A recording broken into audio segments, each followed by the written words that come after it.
On the day of the wedding, my fiancé's lover found out she was marrying me. He had a heart attack on the spot, and Camila immediately announced the wedding's cancellation. The bride left the groom at the altar and ran off with another man. At that moment, I became the laughingstock of everyone. The guests pointed fingers at me, accusing me of being cruel and calling me a murderer. Despite that, I didn't care at all about their opinion. However, even Camila lashed out at me in anger. Why couldn't it have been you who got sick? Deeply hurt, I threw my wedding outfit into the trash and made a phone call. I'll accept the transfer to headquarters. After Camila left, the guests I had graciously invited gathered around me. Their tone was mocking. If you've done something wrong, you should admit it. Apologize to Felipe, or I won't recognize you as a friend anymore. Since the wedding didn't happen, return all the gifts I brought. This is such bad luck. Their malice was blatant, yet I didn't feel an ounce of pain. Ignoring them, I walked straight out of the wedding venue and tossed my tuxedo into the trash. The wedding had been held on a mountainside where few cars passed by. I walked barefoot on the road. Suddenly, Camila called. As soon as I picked up, she began to berate me. I hid this so well from Felipe. Why did you let it slip and make him find out? She was right. She had hidden everything perfectly. The wedding location was a desolate mountain. Everything had been kept simple. She hadn't invited her friends or family, only mine. Even so, the venue felt empty. Not hearing me respond, her tone sharpened. Felipe didn't even approve of this wedding to begin with, and now it's all ruined. This is your fault. After finding out, there's no way we can get married. Hearing this, I sneered. What is he to you? Your mother or your father? Do you need his permission to get married? Her voice faltered at my retort. After a long pause, she spoke again, pretending to be generous. Fine. Just apologize to Felipe. If he forgives you, maybe we can still go through with the wedding. No need, I said coldly. She was taken aback by my words. What do you mean, no need? Camila scoffed, incredulous. Are you saying you don't want to get married? Don't be ridiculous. I couldn't blame her disbelief. After all, we had been together for 7 years, and I had proposed to Camila 6 times. Until she accepted, marriage had seemed like my obsession. I opened my mouth to say something more, but before I could, I heard Felipe's voice on the other end of the call. Camila, did you tell him you wanted to get married? Camila quickly denied it. No, I would never marry him. The next moment, the call ended, leaving me cast aside like nothing. Suddenly, rain poured down, drenching me completely. The cold water snapped me awake. My obsession with marriage had finally turned into nothing. When I returned home, I was feverish and my throat burned as if on fire. I took some medicine and fell into a hazy sleep. In my daze, I seemed to see Camila. She gently touched my cheek, her expression completely different from the anger she had shown at the wedding. When I sat up, she handed me a bag of luxury goods. Even though the wedding didn't happen, you should still have a ring. I opened the bag and found the receipt still inside. It was newly purchased, so she had never planned anything for the wedding. I took the ring and slid it onto my finger. Then I raised my hand in front of her. With a slight tilt, the ring slipped off my finger and fell lightly to the ground. Is this Felipe's size? I asked, staring at her without a change in my expression. Hearing my words, a flicker of unease crossed Camila's face. Then, as if trying to cover her tracks, she retorted, maybe the designer got the wrong size I mentioned. I'll have it redone. Clicking my tongue, I replied casually, no need. It no longer mattered. Seeing my indifferent attitude, her brows furrowed tightly. Leonardo, how much longer are you going to act like this? She snapped. I was trying to have a civil discussion with you, but look at your pathetic attitude. Let me inform you now, because of his health, Felipe will be staying at our house. Apparently, her rambling only had one goal, to make Felipe stay in our marital home. I didn't want to argue anymore. After a nod, I turned and went to my room. Seeing my silence, she assumed I had given in. Good thing I was smart enough not to put your name on the property deed. Otherwise, who knows how messy this would get, she muttered as I walked away. Later that night, while Camila was lying beside me, Felipe called her. I'm not used to being alone in the hospital. It's uncomfortable, he said. Hearing his voice, she immediately got up, ready to leave. At that moment, my phone also rang. It was my mother. Leonardo, happy birthday, she said warmly. Her voice was loud enough for Camila to hear. Instantly, Camila froze mid-step, her expression stiffening. Today is your birthday? She asked. Why didn't you tell me earlier? But before I could answer, Felipe's crying voice interrupted again on her call. After a moment of hesitation, she turned and walked out. I'll be back later, she said. Watching her resolute figure disappear, I felt no emotion. I simply said into the phone, "Thanks, Mom. I'm coming home. Home. My real home." There was a long pause on the other end of the line. Finally, my mom replied, "That's good. No matter what, I support you." She didn't ask why I suddenly wasn't getting married. She knew me well enough to understand that I wasn't impulsive. There had to be a reason. Camila didn't come back that night. The next day, I booked a plane ticket and went to the office to finalize my resignation. By the time I returned to the apartment, it was the middle of the night. When I entered the door code, it repeatedly showed an error. Frustrated, I called Camila several times, but she didn't answer. Desperation led me to kick the door several times. Finally, after a long wait, the door opened. The moment she saw me, she launched into a tirade. "I just got Felipe to sleep, and now you've woken him up with your racket." I ignored her scolding and asked coldly, "You changed the password?" Camila's face was marked by a mix of disdain and exhaustion. She looked like someone who hadn't slept for days, yet her tone was full of contempt. "Yes, I changed the password. Felipe needs to rest, and you, Leonardo, only bring chaos to this house." I took a deep breath, feeling the knot in my throat tighten. There was something cold inside me now, something I no longer tried to hide. "So, this is your house now?" I asked, forcing a calm I didn't feel. "Where do I stand in your life, Camila?"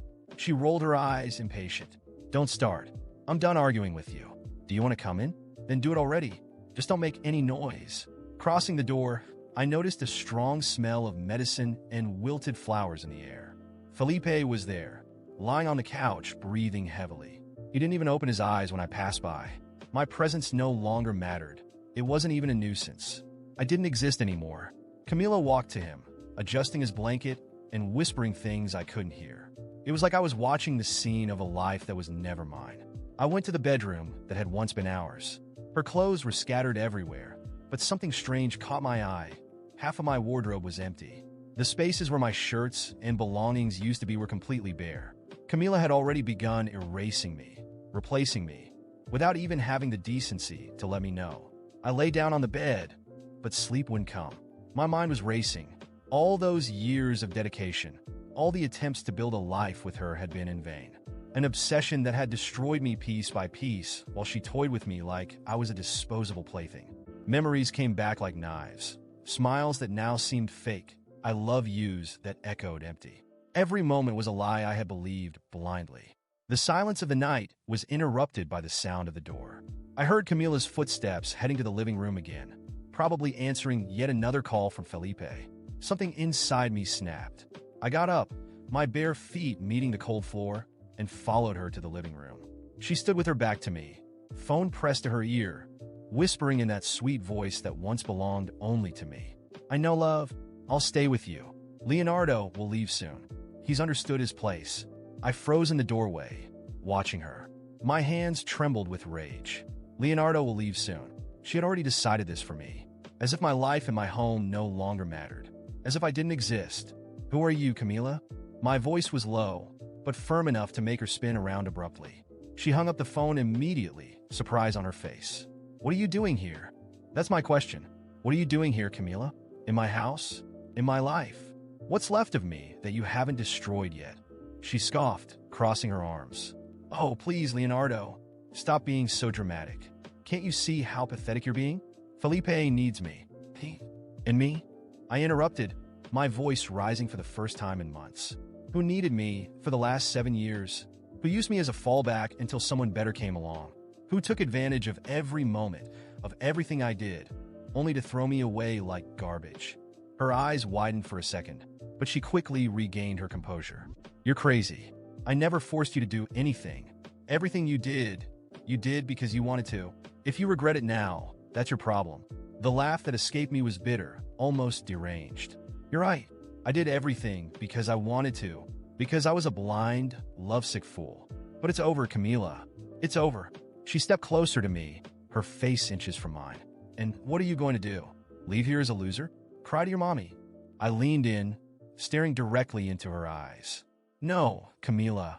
I'm going to leave here with my head held high. And you're going to lose everything. Because that's what you deserve." Before she could respond, I walked to the office, grabbed the documents I had left there months ago, and stuffed them into my bag. Camila followed me, still shouting insults.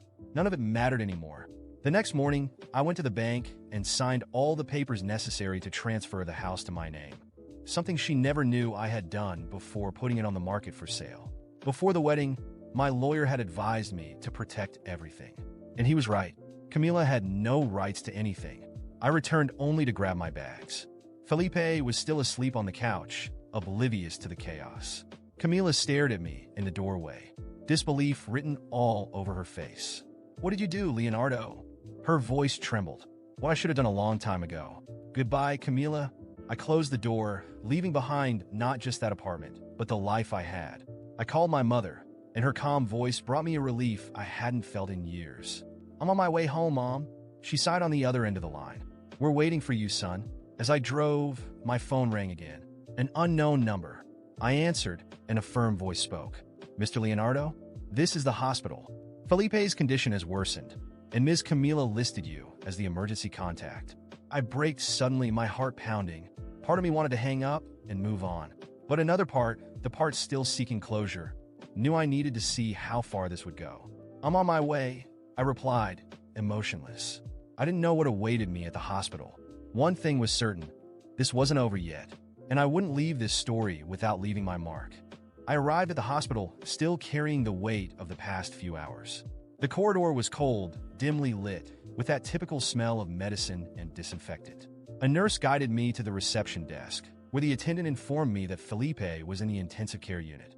The scene felt like a half-finished nightmare, me being called to solve a problem that wasn't mine. "Is Camila here?"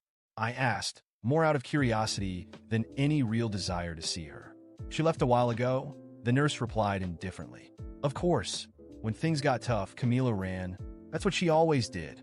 I walked up to the glass of the ICU and saw Felipe lying in the bed, frail, with tubes and machines attached to his body. For the first time, I didn't feel anger. I felt pity.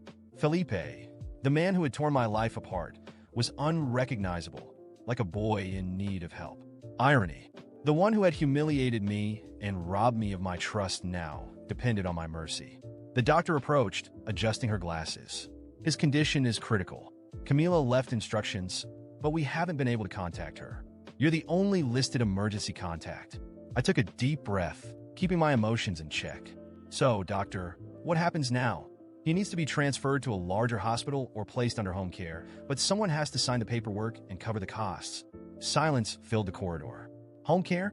Costs? Camila was throwing another burden onto me, trusting that I, as always, would clean up her mess. But not this time. "I can't help," I replied firmly. "My relationship with him is non-existent. If Camila doesn't show up, find another contact." The doctor looked at me in surprise, but didn't argue. For the first time, I wasn't there to fix everything. I wasn't the man who would jump in to save her world anymore. I left the hospital feeling something strange. Relief. It was as if I'd finally broken free of the chains binding me to that story. Yet the feeling was temporary. I knew Camila would come back, that somehow she'd try to pull me back into that cycle. Days later, I got a call from my lawyer. The house had been sold, and the transfer of funds was complete. I now had a healthy bank account, a new job waiting for me at company headquarters, and a plane ticket to a future that was finally mine alone. But, as expected, Camila sought me out. She showed up at my parents' house on the day I was packing my bags. "Can we talk?" Her voice sounded tired, defeated. For the first time, she didn't look arrogant. I crossed my arms, staring at her calmly. "About what, Camila?" She hesitated, maybe because she knew she wouldn't control this conversation. "About Felipe and about us. He's in bad shape, Leonardo. He needs help. And you know, deep down, that I need you too. I need you." Words that would have shattered me once. Now they felt empty. I smirked bitterly. "No, Camila, you don't need me. You need someone to carry the weight of your choices." Her eyes widened, maybe surprised by the coldness in my tone. "How can you be so heartless? I know I messed up, but what?" I cut her off mercilessly. "You threw away 7 years of my life. You lied to me, mocked everything I gave you. Now you just want me to fix the mess you made." She took a deep breath, trying to regain her composure. "I don't want to argue. I just wanted to think about Felipe. He'll die if he doesn't get help, and you know it." I stepped closer to her, my gaze unwavering. "You had choices, Camila. You had everything in your hands, and you destroyed it. Don't put this on me." If Felipe dies, that's not my fault. Maybe he made the same bad choices you did. She looked at me as if she didn't recognize me anymore. Who are you? Someone who finally woke up. I took a deep breath, feeling relief in saying what I'd held back for so long. Now leave. My life has no room for you anymore. Camila opened her mouth to respond, but stopped herself. She turned and walked away. I watched her disappear down the dirt road leading from my parents' house. For the first time, I felt that the cycle had been broken. Months later, I was in my new job in a new city. My life was finally simple, organized, without shadows of the past. One Friday afternoon, my mother called. "Leonardo, did you see the news?" "No. What happened?" She hesitated for a moment before continuing. "Felipe died. Camila's on the news. It seems his debts were enormous. She's lost everything, even the house they lived in." A silence stretched between us. I didn't feel joy, but I didn't feel sadness either. It was simply the inevitable result of so many bad choices. "That's a shame," I replied sincerely. "She tried to contact you," my mother added, sounding worried. "But I didn't give her your number." "Thank you, Mom." There's nothing left to say. I hung up the phone and looked out the window of my apartment. The city was alive, full of movement. A new life stretched before me, clean, free of ghosts. Camila had fallen into the hole she dug for herself, and I would no longer extend my hand. That night, while walking through the park near my home, I saw a couple laughing together, sharing glances full of love. I felt a pang in my chest, but it was different this time. It wasn't longing or pain. It was hope. Maybe one day I could love again. Maybe one day, the past would be nothing more than a distant memory. And this time, I was ready to move forward.